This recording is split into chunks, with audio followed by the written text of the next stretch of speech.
సుమన్ టీవీలో మీ personal and business promotions కోసం కింది నెంబర్కి కాంటాక్ట్ చేయండి. అందరికీ నమస్కారం. ఈరోజు మనము స్పెషల్ సమ్మరీ రివిజన్ 2025 దాని భాగంగా పొలిటికల్ పార్టీస్తో 164 మదనపల్లి కాన్స్టిట్యుయెన్సీకి ఈఆర్ఓగా సబ్ కలెక్టర్ నిర్వహించిన మీటింగ్ ఇది. సో మెయిన్గా అజెండా ఈ మీటింగ్ ఈరోజు డిస్కస్ చేసింది ఏంటంటే మన హెల్త్ ఆఫ్ ఎలక్టరల్ రోల్ ఎలా ఉంది అండ్ హౌస్ టు హౌస్ చేసిన బిఎల్ఓ యాక్టివిటీ దాని గురించి మనం బ్రీఫ్ చేయడం జరిగింది.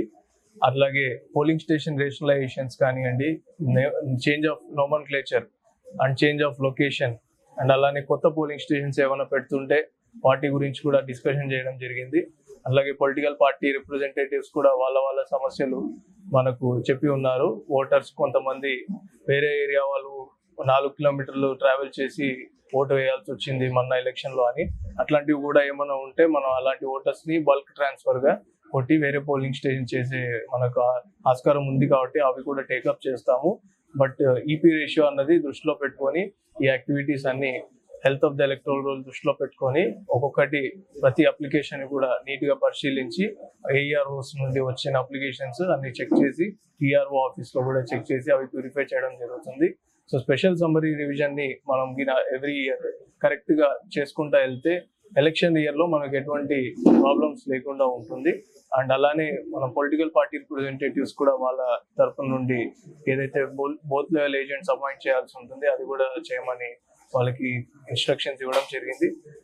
సో వాళ్ళ సహకారంతో and with all our official staff BLOs wheel ensure మనం ఈ బిఎల్ఓ యాక్టివిటీస్ అండ్ అన్ని కూడా ప్రాపర్ గా వెరిఫై చేసి మన ఎలక్టరల్ రోల్ ని హెల్తీగా ఉంచడానికి అండ్ అలానే 18+ ఓటర్స్ ని ఎవరు మిస్ కాకుండా ప్రతి ఒక్కరు ఎన్రోల్ అయ్యేలాగా కూడా మనం అవగాహన చేసి ప్రతి కాలేజ్ లో వీటిలో కూడా మనం సర్వే చేయించి 18+ ఎవరైనా దాటిన వాళ్ళు ఉంటే వాళ్ళని ఐడెంటిఫై చేసుకోవడం జరిగింది. సో వాళ్ళు కూడా ఎవరు మిస్ అవ్వకుండా చూసుకుంటాము. అండ్ అట్లాగే ఓటర్స్ కూడా ఎవరైతే షిఫ్ట్ అయి ఉంటారో వాళ్ళకి కోరడం ఏంటంటే మీరు కొత్త ప్లేస్కి వెళ్ళిన చోట మీరు ఫామ్ 8 అప్లై చేసుకొని మీరు అక్కడికి షిఫ్ట్ చేసుకోండి మీ ఓటుని, లేకపోతే మీకు మళ్ళీ సమస్య వస్తుంది. ఎలక్షన్ ఇయర్ లో మీరు వేరే చోట ఓటు ఉంటుంది, మీరు వేరే చోట నివసిస్తుంటారు కాబట్టి ఇలాంటి సమస్యలు లేకుండా ఫామ్ 8 ని మీ నియరెస్ట్ బిఎల్ఓ దగ్గరికి వెళ్ళి అప్లై చేసుకోవచ్చు. సో అందరూ ఓటర్స్ కూడా అవేర్ ఉండి మీ రైట్స్ ని వినియోగించుకోవాలి అని కోరుతూ ఇక్కడ నేను సెలవు తీసుకున్నాను. Thank you. ఇప్పుడు చేసుకోవచ్చు. మనకి ఎవ్రీ 3 months కి ఒకసారి ఓపెన్ అవుతాయి. అంటే ఒక్కసారి 3 months సైకిల్లో ఒకసారి మనం చేంజ్ చేసుకోవచ్చు. ఏదైనా ఐదర్ నేమ్ కరెక్షన్ కానీ మొబైల్ కానీ అన్ని ఒకేసారి కలిపి అప్లై చేయొచ్చు. లేదంటే ఒకసారి అప్లై చేశాక మళ్ళీ మీరు 3 నెలలు వెయిట్ చేయాల్సి ఉంటుంది. సో ప్రతి 3 నెలలకి ఒకసారి 18+ ఎవరైతే దాటుతారో వాళ్ళు అప్లై చేసుకోవచ్చు. న్యూ ఓటర్స్ 18+ దాటి ఉన్న వాళ్ళు ఎప్పుడైనా అప్లై చేసుకోవచ్చు. సో నియరెస్ట్ బిఎల్ఓ దగ్గరికి వెళ్ళేసి మీరు అప్లికేషన్ ఫామ్ ఫిల్ చేయొచ్చు, లేదంటే ఆన్లైన్ మీకై మీరు కూడా ఫిల్ చేసుకోవచ్చు. సో మన బిఎల్ఓస్ మోస్ట్లీ సచివాలయం స్టాఫే ఉన్నారు.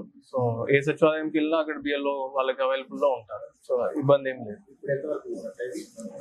మనకి కంటిన్యూస్ గా అప్లికేషన్స్ అయితే తీసుకుంటాం, ప్రాబ్లం ఏం లేదు.